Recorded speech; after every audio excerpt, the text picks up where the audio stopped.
Welcome to the Strategy Rewind Podcast. I am your host, Miguel Lebron. Here at the Strategy Rewind Podcast, we look at the relationship between goals, strategies, belief, and objective breakthrough. I'm so excited for today's episode. Hey, if we haven't met before, thank you for being connected here today. I am a father, a leader, an author, a strategy coach, and mentor, and I partner with individuals who have a goal but need a strategy. And in this podcast, we focus on the strategy to help you have a breakthrough moment.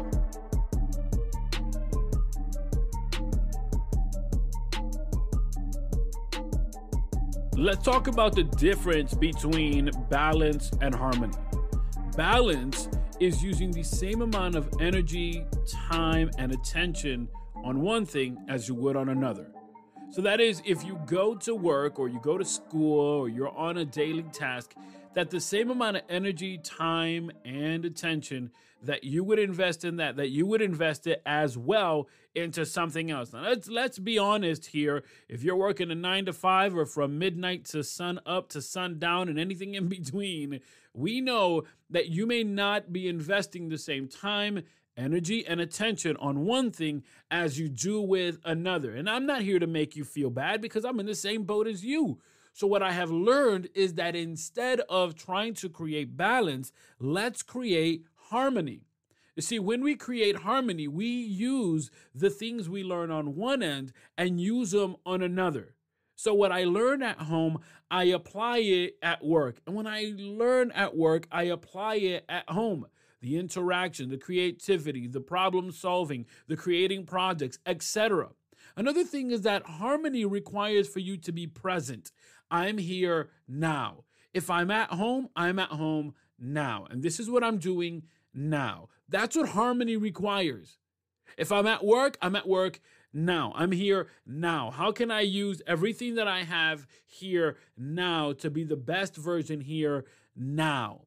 And you say, Miguel, what about those days that you don't feel so great? Do you simply put on a facade? No.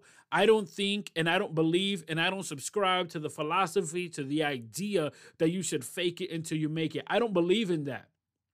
Because when we say fake it till you make it, we are ignoring mental health. Mental health is so important. As a Hispanic, as a Latino man, I can tell you that within our community, we don't talk enough about mental health. The things that are happening to you, oftentimes, some people will attribute it to your past, or they'll attribute it to your future, or they'll attribute it to something spiritual. But really, seldom do we look at mental health as something so important. And one of the things that we can do to really focus on our mental health is find harmony. I'm here now, because anxiety is using the energy, using the resources for today, for now, into a possibility that may or may not happen tomorrow. And that's the dangerous thing. When we talk about mental health and we talk about anxiety, it's using all of your energy, all of your resource, all of your time that you have now to focus on something that may or may not happen tomorrow, that may or may not happen later. So being present is so important when it comes to simply trying to find mental health. We talk about mental health, and oftentimes we put it aside as to something we're not involved in. The truth is that health is something that we're all a part of. You either have good health or bad health. And you either have good mental health or you have bad mental health. How do we get to a good and positive and safe place? We start with harmony. I can't control everything. So let me control the things I can control, and the things that I cannot, I'm not going to allow them to control me.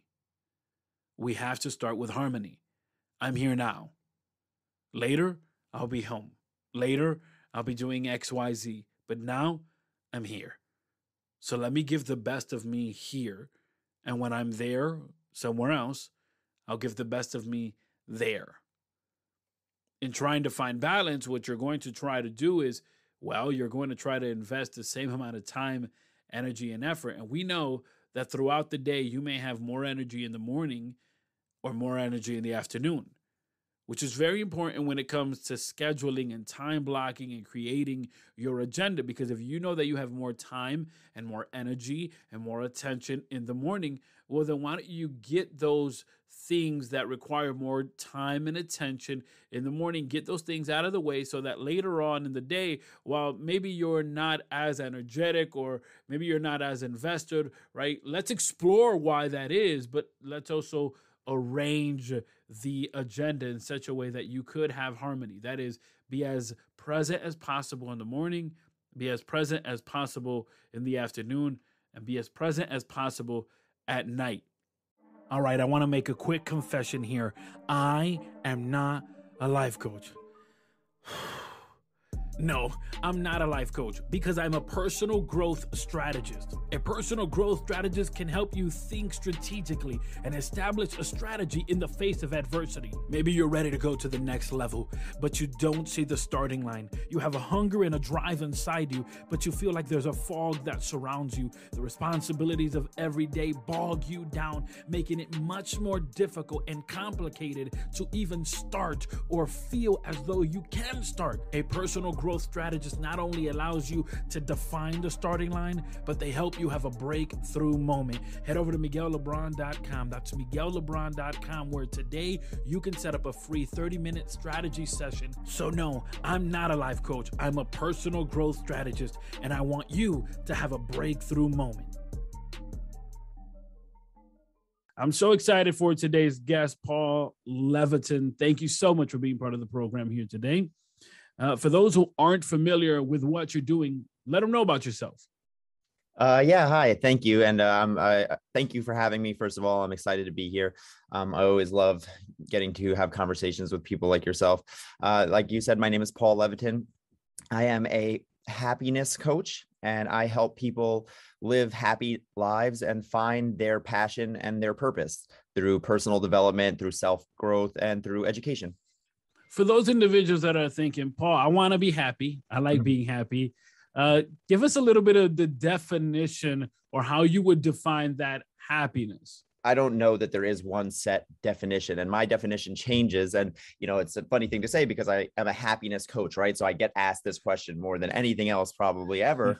But, you know, like anything else in life, things evolve and things change, and where I'm at in my life, you know, dictates how I feel about it at the current time. You know, if you asked me a year ago, 5 years ago, if you asked me a year from now, it's probably going to be different. But the place I go to this most is, and if I had to distill it down into one single thought, would just be, to me personally, a happy life is a life that I'm in control of.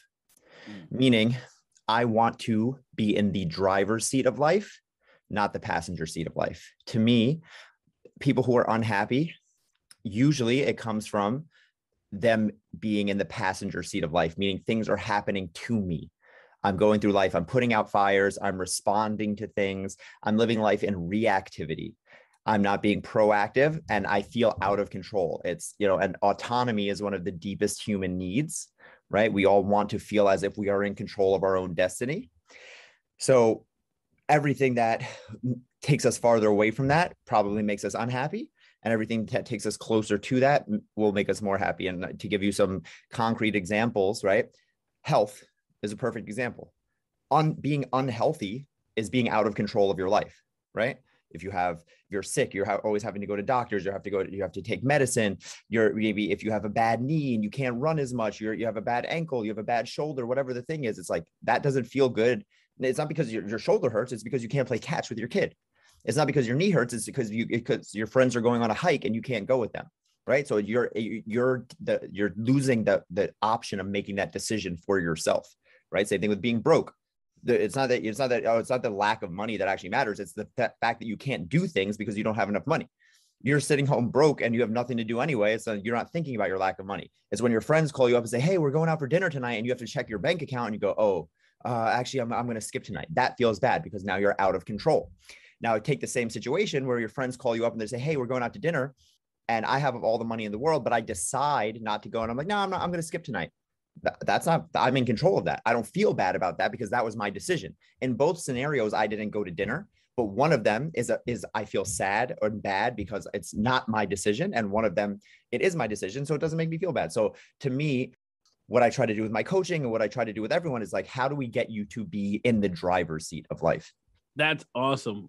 So that's an awesome definition, right? Happiness is being in the driver's seat as opposed to vicariously moving around. You spoke a little bit about fitness, and you made a transition from working in fitness to then going more on that mental and cerebral side of things. Talk a little bit about that shift that you had to make. Yeah, for sure. So, I mean, I started as a personal trainer for many years, and it was kind of a natural transition because from personal training, I went to nutrition, right? Because everyone, you know, who wants to exercise needs to know how to eat too. And then from nutrition, I started to learn about human behavior, because a big thing with nutrition and with fitness as well, when you understand at a certain level, you understand that everyone kind of knows what to do. Right. So with nutrition, like I spent all this time studying this and this food versus that food, calories. I understand macronutrients. I understand digestion. I understand all these things. And it's like, but I could tell people all of the answers and they're not going to do it. Right. So the same thing with exercise, right?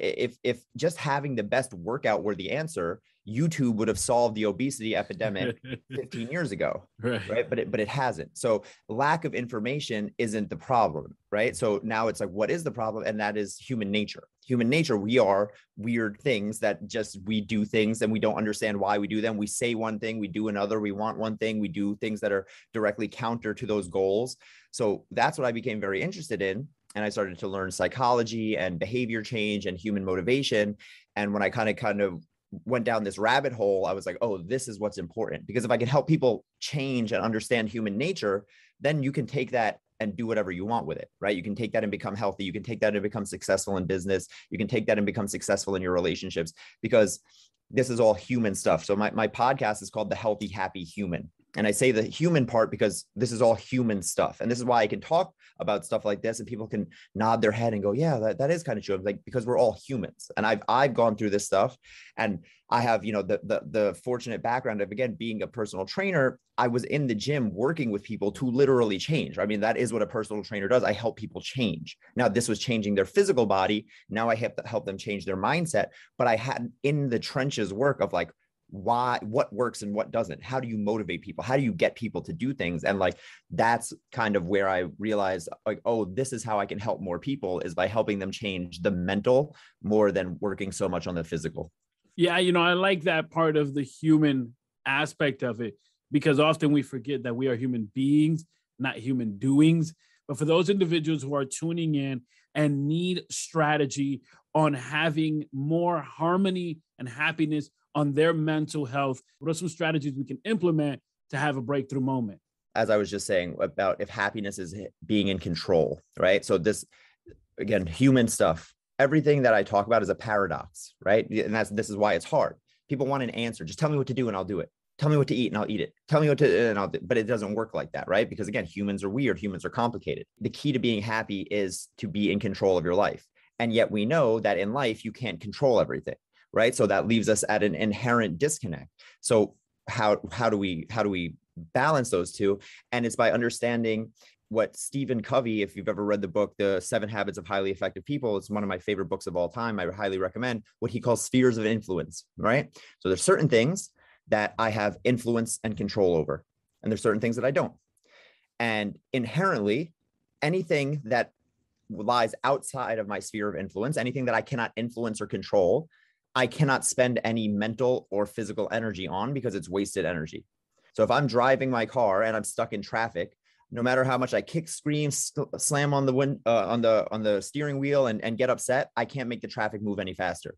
It lies squarely outside of my sphere of influence. Mm-hmm. However, how I react in that time is inside of my sphere of influence. What I do in that time in traffic, do I meditate? Do I put on a podcast and listen and learn while I'm sitting there? Do I make the best of it and hum or something like that? Do I not let it get to me? That's inside of my sphere of influence. So if I want a actionable tool to try to live a more happy life, is I have to control the controllables and accept what I cannot control. Acceptance is the huge key here, right? Because there's so much that lies outside of our control. And that's where people get messed up, because they get frustrated about things that getting frustrated about can't help. Right? I say all the time, I'm like, if getting angry could help, or getting sad or getting mad or doing anything, then do it. Right? Like if the stock market crashes and you getting upset about it makes it go back up, then that's a great thing. Then you do that. But if something happens and you getting upset about it doesn't change anything, then you getting upset is only hurting you. It's not fixing anything. It's not doing anything else. So now again, that's a hard thing, right? This is a paradox because human nature, we have emotions and stuff like this. So I understand that what I'm saying is challenging, and this is why it's a skill, and this is why you practice, and this is why, things there's called a meditation practice. It's called a mental health practice. It's all practice. It's a muscle that you get better at, right? People ask me, how do you do this? I'm like, I just do it every day. It's like going to the gym. You don't think, of course I get mad. I'm not always happy. That's not the point. But the point is, when something happens that I can't control, right? Like I'm on a podcast right now and my 5-year-old nephew running in the room and starts, throwing things around in the background. It's like, I could get mad at that, but that doesn't change anything. So why would I waste my energy? People think about money as being their most precious resource, but it's not. Time is our most precious resource, number one, because you can't get it back. Second to time is also not money, it's energy. Right? Because energy, we can get back. You get to sleep, you get to recharge your energy. But for each day, we have a finite amount of energy, right? So I never get my time back, and I can't get my energy back without actually resting. Mm-hmm. So those two things I want to guard closely.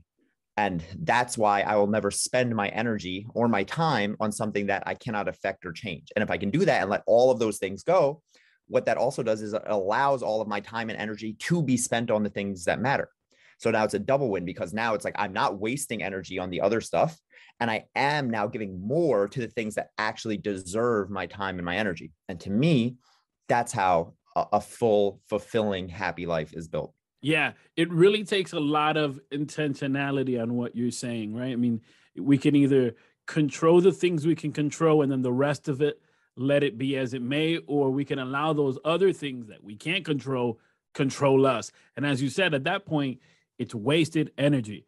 I'll tell you what's not wasted energy, your podcast. It's an awesome podcast. And let's talk a little bit about that for those individuals that have not tuned in yet and need to get connected to that awesome podcast. How could they do so? I appreciate that a lot. My podcast is called the Healthy, Happy Human Podcast. It's on anywhere that you find podcasts, Apple, Spotify, Carrier Pigeon, Smoke Signal, wherever you're at, I'm sure I'm at. And I would love for people to connect. It's the thing I'm most passionate about, because it's the way for me to reach the most people. So I do coaching, I do education as well. But the podcast there's right now close to 80 episodes. I have experts from various fields, and I talk about all these type of topics. And the whole goal is to, again, how to get people to live healthier, happier lives in a understandable way. So I end each episode with an action step, because I want people not just to take in information, as I said before with the whole fitness and health analogy. If more information was the answer, this would have already be answered, right? We need to actually take action as well. So yeah, it's just my way of being like, hey, this is the stuff that I know will help people, that can help you change. If you want to be just a little bit better today, that's a great place to start. For those who are listening and want to get connected with you and all the amazing things you're doing, how could they do so? Yeah, for sure. So my name, just Paul Levitin, across all social media platforms. Instagram is where I'm most active, Facebook as well. I also have a Facebook group called the Healthy, Happy Human Academy, where I do live trainings, a lot like this, free every week. So I'll throw a link over to you. And if people want to check me out there, we can connect. Again, it's free. And I just go live every week and just talk and teach about this type of stuff. Awesome. Awesome. Paul, thank you so much for being part of the program. Thank you so much for having me. I want to take this moment to thank everyone who has been connected here today. Thank you. If you found value and insight with the strategies discussed today, check out the show notes for further highlights and helpful links, and consider subscribing to be notified when a new weekly episode is available. Also, please leave us a review on Apple Podcasts, as that helps us know that you like this podcast and want more of it. A special thanks to today's guest, and please be sure to follow them for more helpful information. Well, I'll connect with you on the next episode of Strategy Rewind, but in between time and in the meantime, check out MiguelLebron.com, where you'll find free resources. Thank you for listening. I'll talk to you shortly.